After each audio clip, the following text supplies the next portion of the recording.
que entra no último grande tema, né, do nosso semestre.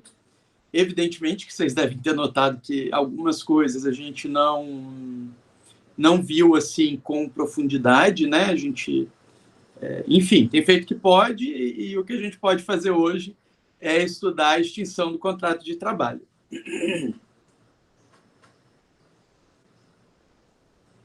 Gostou, Vitória, do meu bigode? Coisa da quarentena, né? Semana que vem eu vou fazer um risco assim na sobrancelha, sabe? Uma falha. A gente vai inventando, né? Ai, ai, Deus. Bom, então, olha só. Misericórdia, Steph. Ô, Vitória, fiquei até nervoso aqui se falando essas coisas. Tá gravando já, minha filha. Te controla. Olha só. Quando a gente pensa no término do contrato de trabalho, a gente tem que pensar em algumas coisas. A primeira delas é a gente compreender que o contrato de trabalho pode ter sido um contrato a termo ou um contrato por prazo indeterminado.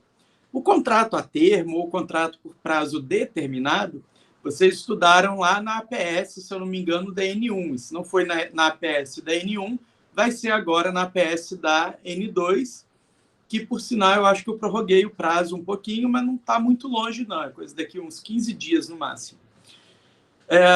Então, de antemão, deixar bem claro assim para vocês que tudo que a gente vai estudar hoje é referente ao contrato por prazo indeterminado, tá certo? O contrato sem termo pré-fixado, pré-assinalado. Notem ainda que essa é a regra, né, pessoal? Em regra, os contratos de trabalho são por prazo indeterminado, eles não têm um termo assinalado. E, em sendo assim, vocês já devem ter observado que a legislação, quando permite a pré-assinalação do termo, ela faz isso diante de hipóteses excepcionais. Quando a gente pensa, por exemplo, no contrato de experiência, né, que é um contrato a termo, a gente tem uma hipótese excepcional. A substituição de mão de obra permanente, mais uma hipótese excepcional. Para suprir o excesso de trabalho, então a gente tem também uma hipótese de contratação temporária. Enfim, a legislação cria uma série de excepcionalidades em que a pré-assinalação do termo vai ser permitida. Notem ainda que quando a legislação permite a pré-assinalação do termo final, ela faz isso mediante a exigência de contratos formais.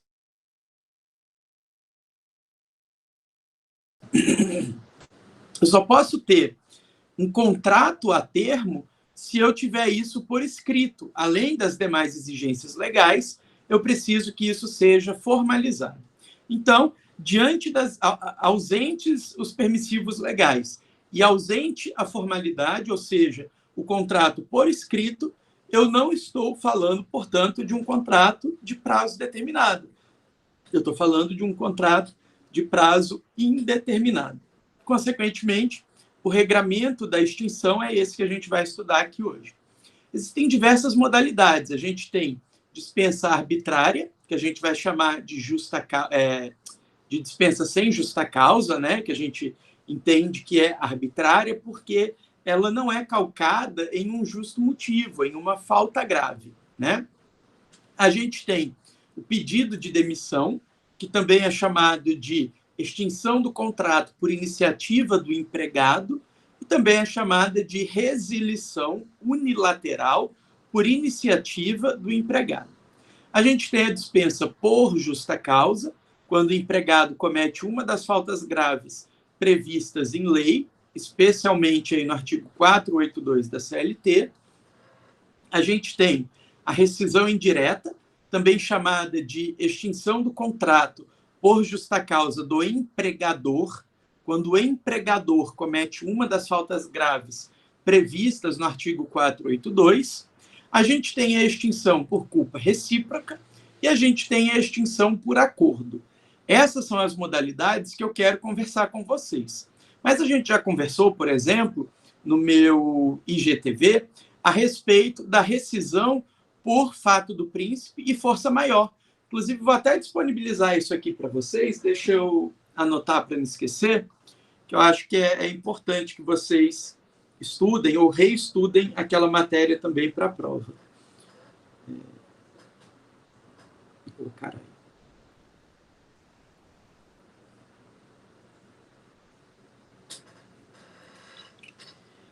Então, vamos começar aí pelas modalidades, né, que a gente tem nos slides. Outra observação também, pessoal, vocês devem ter notado que eu disponibilizei um material bem grande para vocês, né? Esse slide aqui é o 41. Eu fiz questão de disponibilizar todo o resto. Foi uma oficina que eu dei no São Lucas, de cálculo trabalhista, que é uma oficina assim, bem voltada para a prática mesmo. Então, disponibilizei para vocês completarem assim, alguma coisa que vocês sintam falta, e também serve para revisar algumas coisinhas que a gente já estudou, tá certo? Olha só, esse quadro, pessoal, é um quadro super, hiper, ultra, mega importante. Certamente, no dia da prova, vocês vão olhar esse quadro. Não tenham a menor dúvida de que, na hora da prova, vocês vão querer esse quadro. E, infelizmente, eu não vou ter como impedir, né? Eu não tenho o que fazer, né? Então, enfim, se enganem à vontade e consultem esse quadro na hora da prova, né? Melhor do que errar.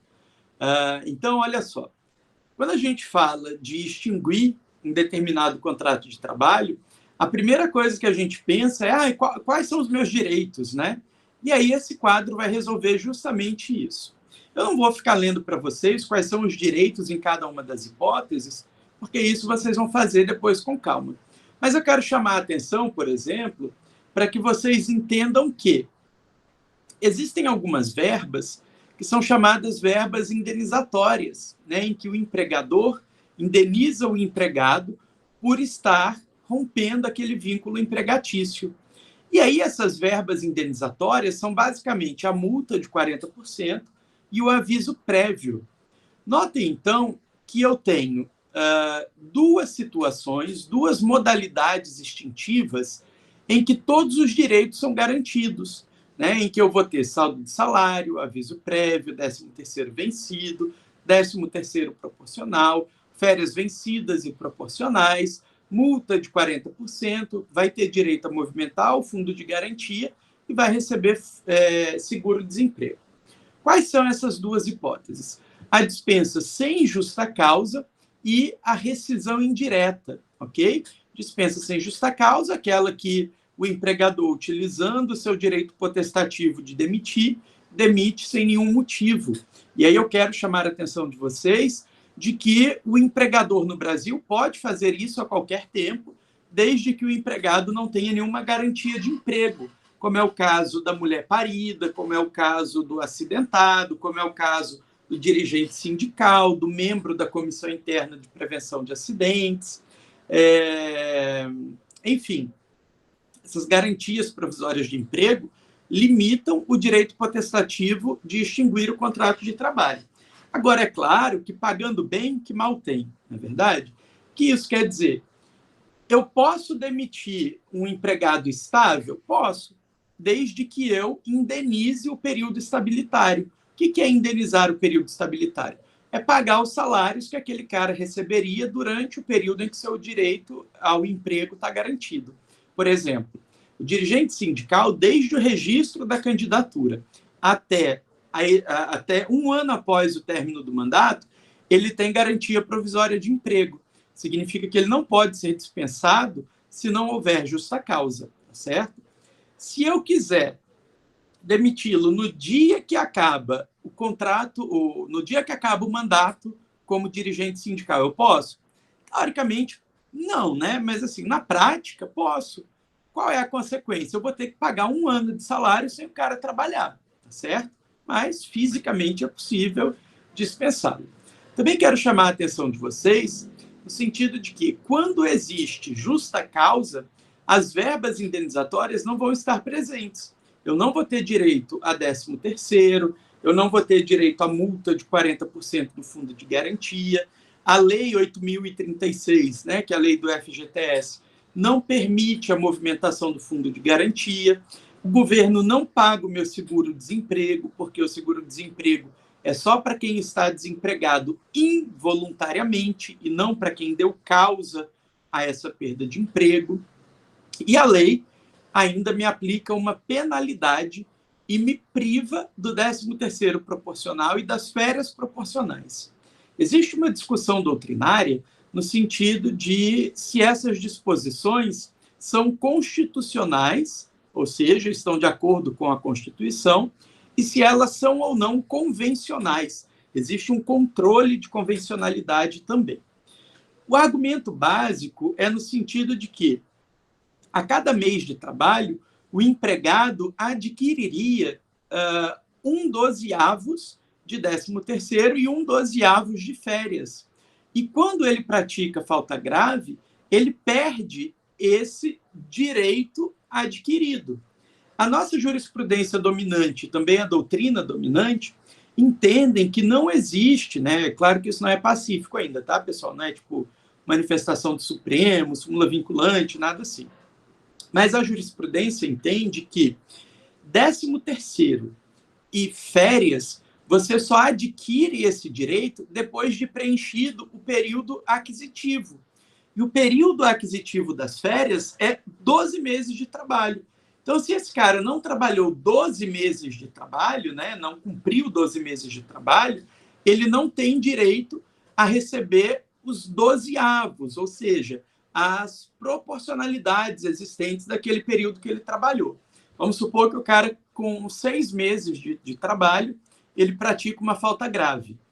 Ele vai perder esses 6 meses de férias que ele teria direito, né? Entendam, não ficar 6 meses de férias, mas 6/12avos de férias. Portanto, metade do que ele receberia ao final de um ano, né? Mesma coisa, o 13º. O 13º, eu adquiro o direito ao 13º no dia 20 de dezembro de cada ano. Então, se eu não chego até o dia 20 de dezembro, eu não adquiri o direito. Portanto, esse argumento de quem diz que é inconstitucional vai por terra, tá certo? Observem ainda que os proporcionais, né, 13º e férias, não são retirados no pedido de demissão. Quem pede demissão só perde aí a multa de 40% da FGTS e não vai ter direito a movimentar o fundo de garantia nem receber o seguro-desemprego, porque, como eu disse, o seguro-desemprego é exclusivamente para quem não deu causa, né? Para quem está involuntariamente desempregado. Até porque, pessoal, não vamos esquecer que o seguro-desemprego tem uma natureza assistencial e ele é pago por todo mundo, né? Então, assim, não é justo que a gente dê o seguro-desemprego para quem deu causa, né? E aí a gente já vai entrar num outro tema bem interessante também. Bom, na culpa recíproca, eu tenho situações em que empregado e empregador cometem falta grave, reciprocamente, e eu não consigo precisar a ocorrência de uma legítima defesa ou alguma coisa nesse sentido. Vamos imaginar, por exemplo, que empregado e empregador, de repente, começam a discutir e saem na porrada. Isso seria, então, uma culpa recíproca. Nessa hipótese, a gente vai ter as verbas indenizatórias reduzidas à metade. Então, ao invés de receber 40% de multa do fundo de garantia, vai receber apenas 20% de multa. A movimentação da FGTS vai ser permitida, mas não vai ter seguro-desemprego. Notem ainda que os proporcionais, né, as férias e o 13º proporcionais, vão ser reduzidos à metade, assim como o aviso prévio também vai ser reduzido à metade. Beleza? Última modalidade de extinção do contrato que eu quero conversar com vocês é a extinção mediante acordo ou extinção consensual. Essa modalidade de extinção é uma modalidade nova, né? Ela foi inserida na CLT pela reforma trabalhista, Lei 13.467. Esse é um dispositivo interessante também, porque ele vem, ao menos na teoria, ele vem com a intenção de acabar uma fraude que era, e infelizmente ainda é, muito frequente. Vocês já devem ter ouvido falar daquelas pessoas que querem sair do emprego, mas não querem pedir demissão. Porque se pedirem demissão, elas vão perder o seguro-desemprego e não vão poder movimentar o FGTS. Aí essas pessoas viram para o seu empregador e falam assim: chefe, eu gosto muito do senhor, sei que o senhor também gosta muito de mim, e eu não quero mais trabalhar na empresa, mas se eu pedir demissão, sabe como é, né? Eu vou perder meu direito ao seguro-desemprego, como se fosse uma coisa assim, que todo mundo tem o seguro-desemprego e estão tirando do pobrezinho, né? Então vamos fazer assim, chefe, você me demite sem justa causa, e aí, assim que o senhor me pagar a multa de 40% e o aviso prévio indenizado, eu venho aqui na hora e te devolvo esse dinheiro. Não se preocupe, você não vai ter nenhum prejuízo. E o que é que eles estão fazendo? Fraude, né? Eles estão simulando um negócio jurídico, um ato jurídico, que não existe, portanto, para, com isso, oferirem uma vantagem que aquele cara não tem. Aquele cara não tem direito a seguro-desemprego. Isso é uma fraude. Todos os empregados vão pagar por causa daquilo. Então, é crime, tá, pessoal? Assim, eu já vi caso do cliente, acredito que esquecer do que o advogado orientou, mas chegar lá perante o juiz do trabalho e falar: olha, aconteceu isso, né? Eu fiz acerto com o meu empregador, ele me demitiu sem justa causa e eu devolvi só para poder receber o seguro-desemprego. E aí o juiz do trabalho não tem o que fazer. Ele tem que noticiar ao Ministério Público Federal, olha aí, Ivaneide, ele tem que noticiar ao Ministério Público Federal para que o Ministério Público Federal mande instaurar o inquérito policial, ou, se entender que é o caso, entrar com ação penal, enfim. Eu não lembro qual é a pena em abstrato, sabe, Ivaneide? Realmente não me lembro. Mas depois dá uma olhadinha aí, não me põe para pesquisar isso não, que é penal, pô. Mas o juiz do trabalho vai ter que noticiar ao Ministério Público Federal para ele tomar as providências, né, oportunas aí, e é Ministério Público Federal mesmo, sabe? Vai ser objeto de investigação pela Polícia Federal, vai ser processado perante a Justiça Federal, porque o FAT, que é o Fundo de Amparo ao Trabalhador, é um fundo federal, tá, pessoal? Professor, mas e o FGTS? Que mal tem eu movimentar a conta do FGTS? Porque o FGTS é um dinheiro meu mesmo, né? Ninguém vai me tirar, é verdade. Quando eu cometo a falta grave, eu não perco o FGTS. Eu perco o direito de movimentar. O dinheiro que o meu patrão depositou continua lá, porque sempre foi meu e vai morrer sendo meu. A questão é que a movimentação do FGTS é restrita, está prevista lá no artigo 20 da Lei 8.036. Somente em determinadas situações, como é o caso de dispensa sem justa causa, doença crônica grave, tipo AIDS, câncer, comprar casa nova,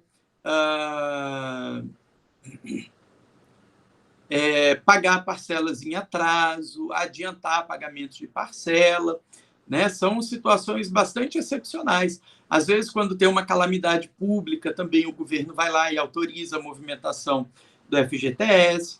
Recentemente, a gente teve também algumas autorizações de movimentação parcial do FGTS para dar um up na economia, né? O famoso saque aniversário, saque não sei o que lá, que o povo pode ir lá e tirar milão, quinhentão.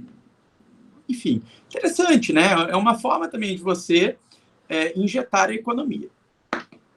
Mas por que, então, que eu não posso movimentar o FGTS a qualquer momento, já que o dinheiro é meu? O dinheiro é meu, mas ele está emprestado para o governo. O governo utiliza o dinheiro do FGTS em programas extremamente importantes. Dentre eles, o sistema de financiamento habitacional. Então, essas casas populares que são construídas pela Caixa, esse povo que pega dinheiro com a Caixa para comprar uma casa, boa parte desse dinheiro, se não a totalidade, decorre do FGTS. Esse dinheirinho que é depositado todo mês e que está lá emprestado para o governo. É claro que o governo está usando esse dinheiro, mas ele depois, quando devolve para a gente, ele paga juros e atualização monetária. Claro que é juro assim pequenininho, mas ele paga, né, já que ele está usando. Então, essa fraude, pessoal, é uma fraude muito séria. É uma fraude que efetivamente atenta contra a totalidade, né? Atenta contra a sociedade, tá certo? Infelizmente, na prática, não está funcionando muito bem. Aliás, a reforma trabalhista não atingiu nenhum dos seus objetivos declarados, né? Um dos objetivos declarados pela reforma trabalhista era aumentar a empregabilidade. A empregabilidade antes da pandemia, evidentemente, né, que pandemia não é parâmetro para nada, mas mesmo antes da pandemia, a empregabilidade não vinha aumentando, tá certo?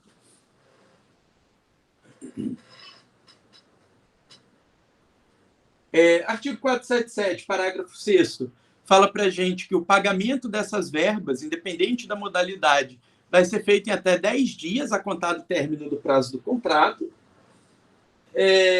Depois vocês deem uma olhada nisso aqui. Também não interessa muito.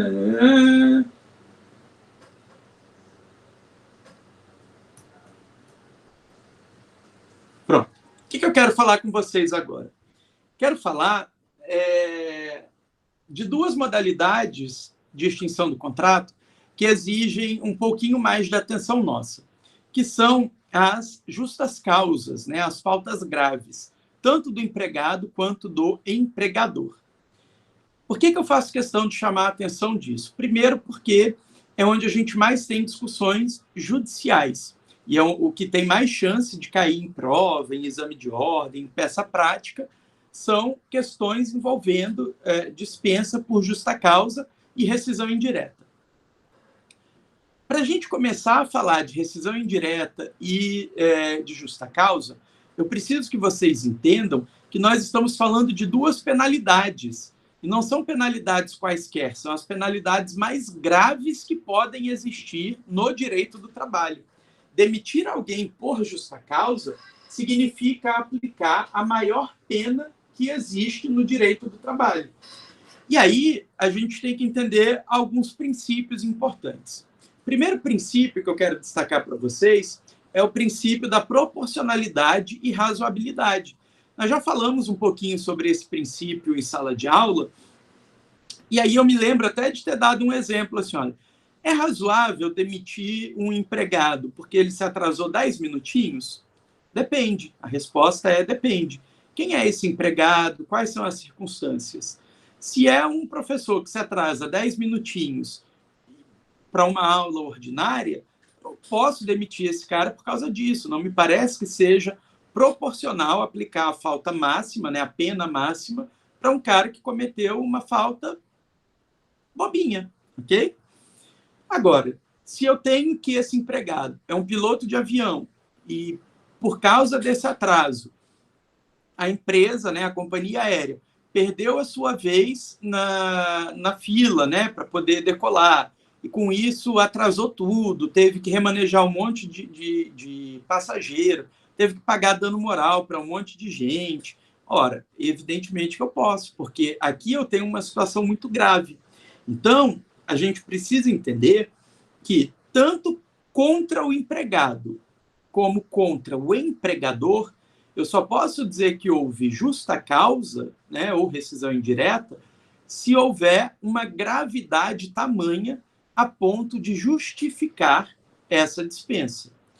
Professor, tem uma fórmula matemática do que é suficientemente grave a ponto de extinguir o contrato de trabalho? Não tenho. Não tenho uma fórmula mágica. Mas existem algumas coisas que a gente pode dizer que caracterizam, algumas outras que não caracterizam. Exemplo, uma das hipóteses de rescisão indireta, e aí eu lembro a vocês, rescisão indireta está no 483 da CLT, enquanto a justa causa está no 482 também da CLT. Rescisão indireta exige uma falta grave do empregador. Um dos tipos, né, uma das previsões legais do 483 é quando o empregador deixa de cumprir as obrigações do contrato. Então, vamos lá. O empregador deixou de cumprir as obrigações do contrato. Vocês concordam comigo? Pagar o salário em dia é uma das obrigações do contrato? Acredito que sim, né?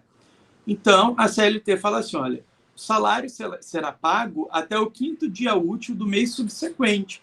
Então, eu trabalho o mês de maio, até o 5º dia útil de junho, eu tenho que receber o meu salário. Deu o 6º dia útil de junho de 2020, o meu empregador não me pagou. Ele foi pagar no 7º dia útil.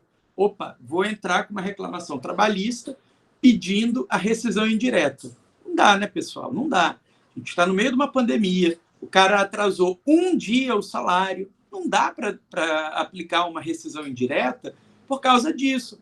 O empregador descumpriu uma obrigação do contrato? Descumpriu. A obrigação dele era pagar até o 5º dia útil.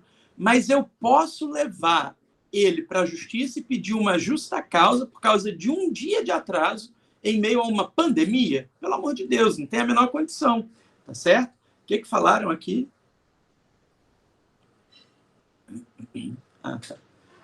Então, eu sempre vou ter que analisar isso. Vamos pensar aqui numa outra situação. Estou trabalhando na empresa há 5 anos. Meu empregador nunca recolheu o meu FGTS. Nos últimos 6 meses, ele pagou todas as vezes com atraso. Uma vez ele pagava no 10º dia útil, teve mês dele pagar no 20º dia útil. Posso pedir rescisão indireta? Tranquilamente. Tranquilamente. O cara não está pagando FGTS durante 60 meses. Eu vou começar a sofrer com a prescrição. O FGTS agora prescreve em 5 anos. Se eu não entrar com uma ação contra esse empregador, eu vou começar a ter prejuízo financeiro por causa disso. É evidente que eu estou diante de uma situação reiterada, o que torna ela muito grave, apta, portanto, a requerer uma rescisão indireta. Vamos pensar agora aqui na justa causa. Posso demitir um empregado por causa de atraso? Como eu já disse para vocês, né? Depende do atraso. Mas vamos supor que seja um professor. O professor chegou uma vez atrasado 10 minutos. Posso demiti-lo? Não, mas eu posso adverti-lo. E aí aqui a gente entra num segundo ponto importante. É obrigatório haver uma progressão de penalidades de atos disciplinares? Por exemplo, eu preciso necessariamente advertir 3 vezes para depois suspender, para depois demitir? Não, pessoal, isso não existe, tá? Isso é lenda urbana. O que eu tenho que fazer é analisar com razoabilidade e proporcionalidade a falta que foi cometida pelo empregado. Agora, se eu estou falando de um atraso ordinário, uma das obrigações do contrato de trabalho para o empregado é ser assíduo. Consequentemente, uma das hipóteses de extinção por justa causa é inassiduidade, né? Falta, é atraso. Então, veja, o cara chegou atrasado 10 minutos um dia, eu fui lá, chamei a atenção, né? Adverti verbalmente. O cara, no dia seguinte, se atrasou 40 minutos, eu adverti de novo. Na semana seguinte, ele se atrasou 1 hora, eu adverti mais uma vez. Depois, outros 3 atrasos de 10 a 15 minutos, eu adverti, descontei todos esses atrasos da folha de pagamento. E o cara continua chegando atrasado, eu vou lá e suspendo ele, né? Quando eu vou aplicar uma justa causa por inassiduidade, eu, empregador, vou ter muito mais suporte probatório para demonstrar para o juiz que aquela inassiduidade é grave. Então, quando a gente diz assim, olha, é bom primeiro advertir por escrito, suspender, descontar do salário, a gente não quer dizer que essas penas são obrigatórias. Mas quando eu aplico elas previamente, eu consigo, de uma maneira mais tranquila, demonstrar para o juiz que eu fiz todo o possível para não aplicar a penalidade máxima. Afinal de contas, se eu estou falando de penalidade máxima, eu tenho que demonstrar gravidade suficiente. E a gravidade aqui decorre da reiteração. Então, a questão probatória, o convencimento do juiz se torna muito mais tranquilo, né? Se torna muito mais fácil quando eu tenho essas provas previamente feitas, tá certo? Vamos pensar aqui em mais algumas situações. Bom, só esclarecer alguns termos aí do 482 que obrigatoriamente vocês vão ler, tá, pessoal? Vocês vão ver que existe aí no 482 a hipótese de rescisão por improbidade. Essa improbidade é a falta de lealdade financeira, né? Aquele cara que rouba o empregador, tá certo? Posso roubar ou posso demitir o meu empregado porque ele roubou uma resma de papel? Depende, né, pessoal? Sempre a resposta é depende.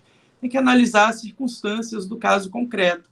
Se esse empregado já foi advertido antes por estar fazendo alguma coisa semelhante, qual é o porte econômico dessa empresa, né?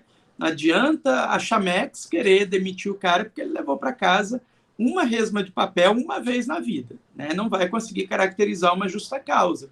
Mas se for a vendinha da esquina, que ficou sem a resma de papel, sem poder imprimir as notas fiscais por causa desse ato, aí a coisa muda de figura, pode ser que o juiz se convença dessa justa causa, tá certo?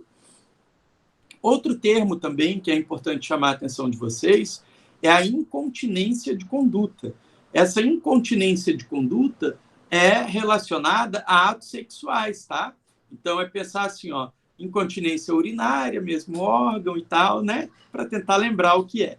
Então, essa incontinência de conduta é a incontinência da sexualidade. Todo mundo tem a sua sexualidade, carrega consigo, mas a gente precisa controlar, né? Não dá para sair praticando atos libidinosos no ambiente de trabalho, tá certo?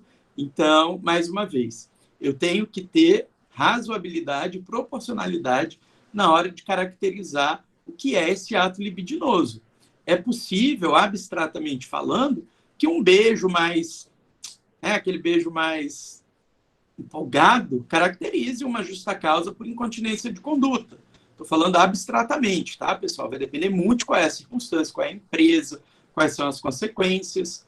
Da mesma forma que é possível que uma rapidinha no banheiro não caracterize, que uma masturbação na sala de computadores não caracterize. Tudo eu vou ter que analisar as circunstâncias que envolvem aquele ato para que eu tenha uma noção de razoabilidade e proporcionalidade, para compreender qual é a gravidade daquele ato. E aí, importante destacar para vocês, se eu estou falando de análise de caso concreto, aqui, além do fato em si, é muito, não determinante, mas influencia muito as provas que são produzidas, quem é o juiz que vai interpretar, qual é a forma que os advogados argumentaram, né? Qual é a bagagem, qual é a forma que as testemunhas expuseram a situação. Então, naturalmente, tudo isso vai impactar, tá certo? Que mais? Bom, vão olhando aí o 482 enquanto eu estou aqui na aula, e aí, se vocês tiverem mais alguma dúvida, me falem. Lembrei de uma. Esqueci como é que está escrito. Caramba. Espera ainda. Deixa eu consultar aqui o cérebro.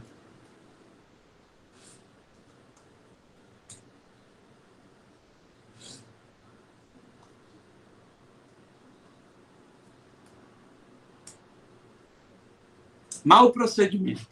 O mau procedimento, que está aí na linha B, segunda parte do 482, é como se fosse um coringa, tá, pessoal?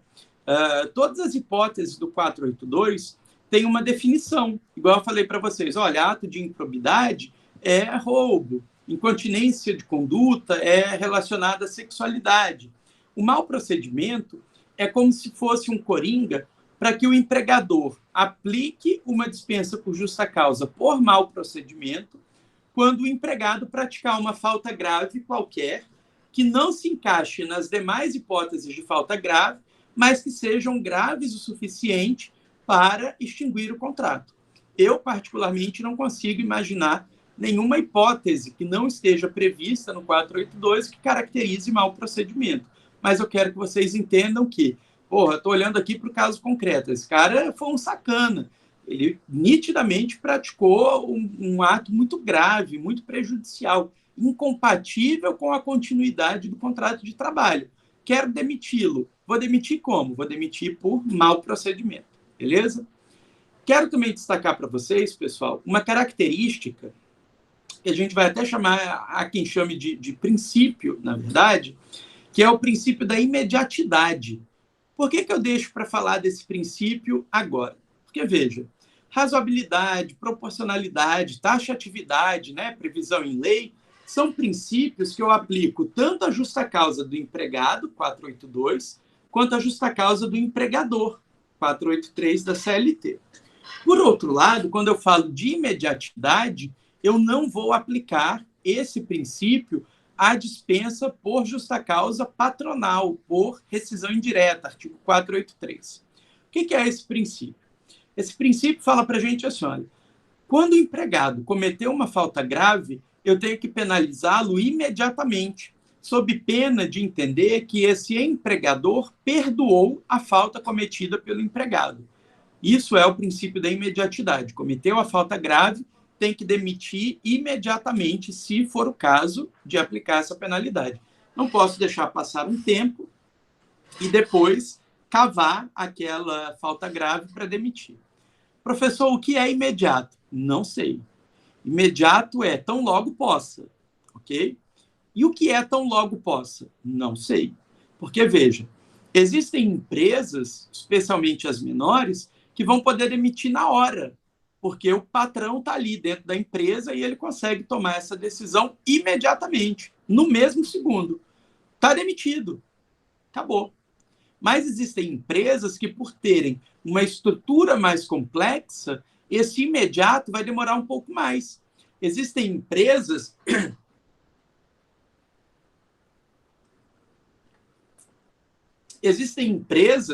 em que, para demitir um empregado, existe todo um procedimento, vai envolver psicólogos organizacionais, vai envolver equipe de RH, vai envolver o chefe imediato. Então, essa demissão não vai ser tão imediata quanto parece, né? Existem empresas, por exemplo, que dão garantia ao empregado de que, caso ele cometa falta grave, ele só vai ser demitido mediante processo administrativo, que às vezes eles chamam de sindicância, né? Então, veja, concluir uma sindicância demora um tempo. Então, esse imediato é tão logo possa. O que não dá, pessoal,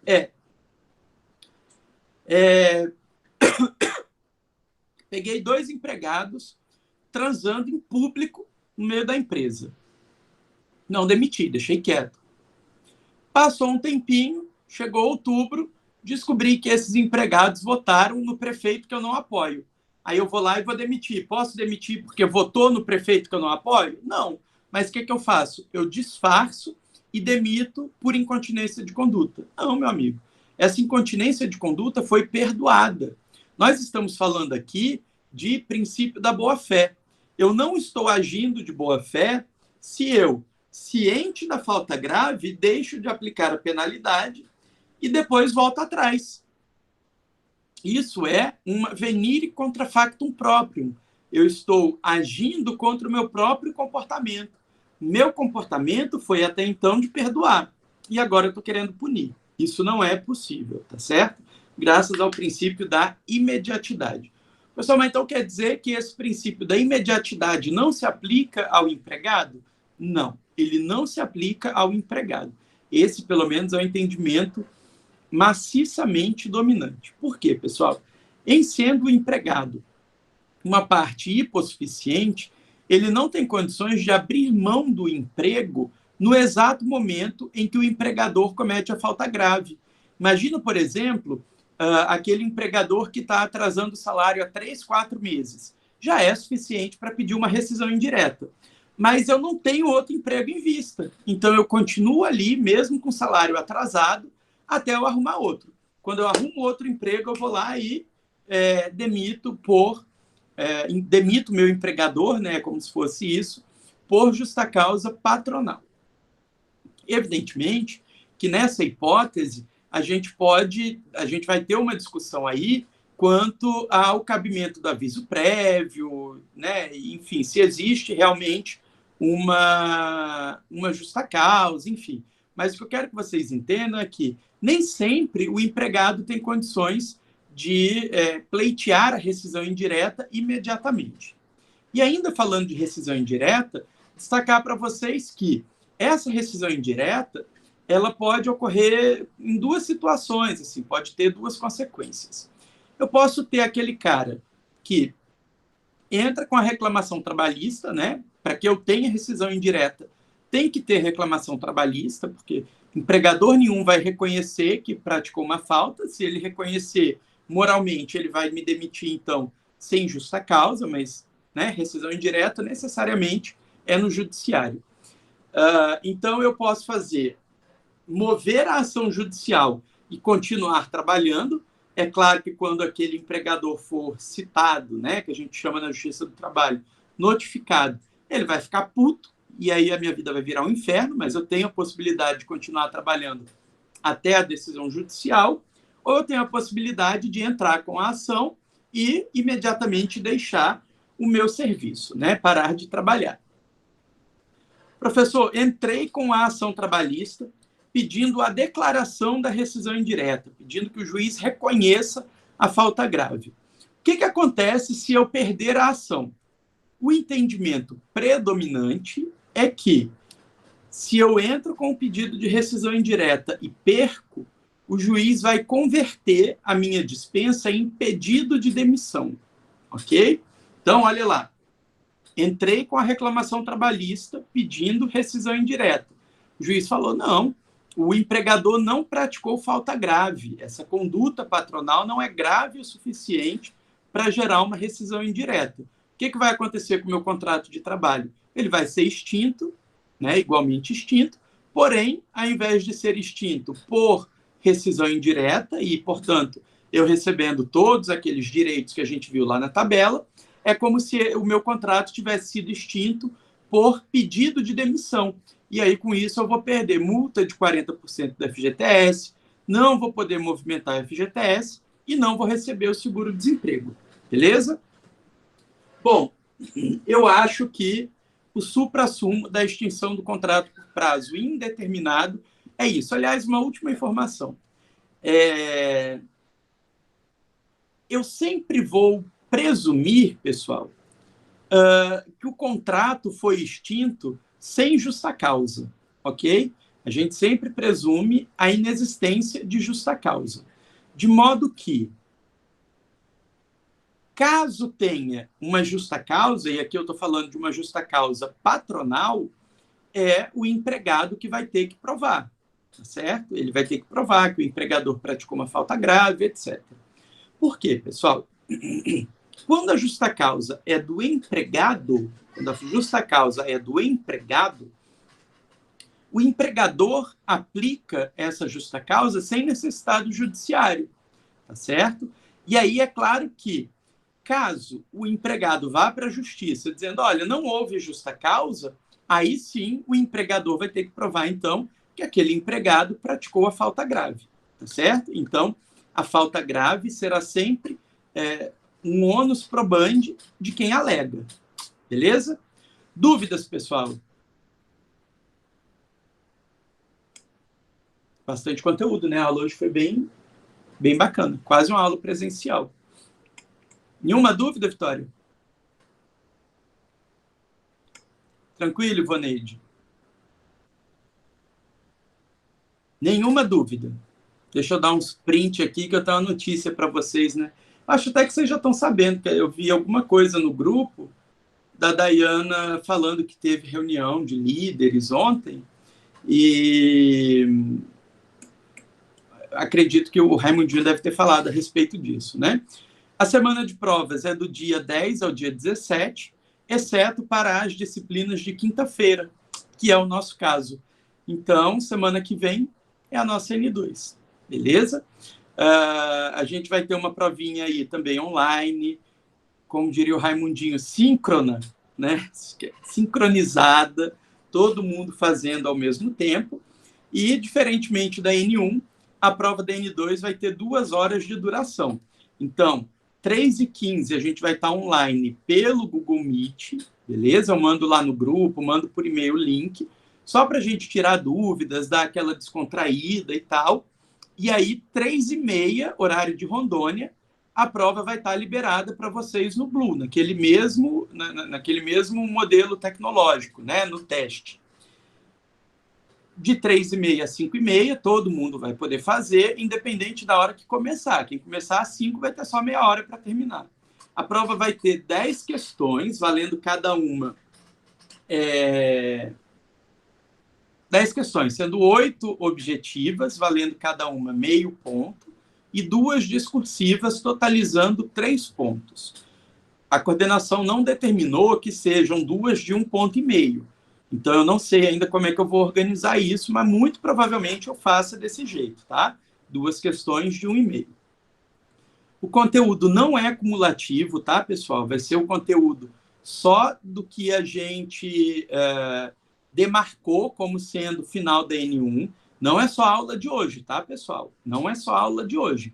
É tudo aquilo que a gente estudou de onde tem um marcador, né? Porque, veja, a prova da N1 foi semana passada, mas o período de aula da N1 acabou há muito tempo, tá joia? Então, lá no Blue tem demarcadinho, assim, ó, aqui acaba a N1. Então, dali para baixo é conteúdo da nossa prova de N2. Quem não conseguir fazer por qualquer motivo, já sabe, vai ter que pedir substitutiva, beleza? O que mais? Bom, acho que é isso, né? Então, estudem, se cuidem, fiquem em casa, fiquem com Deus, qualquer coisa, só dá um grito que eu tento ajudar, beleza? Um abraço para todo mundo, vamos fazer nossa parte e orar para a gente tentar salvar pelo menos o semestre que vem, né? Estou com saudade de vocês, de verdade. Espero que a gente se veja também no 7º, e acho que vai, tá bom? Um abraço, pessoal, até mais.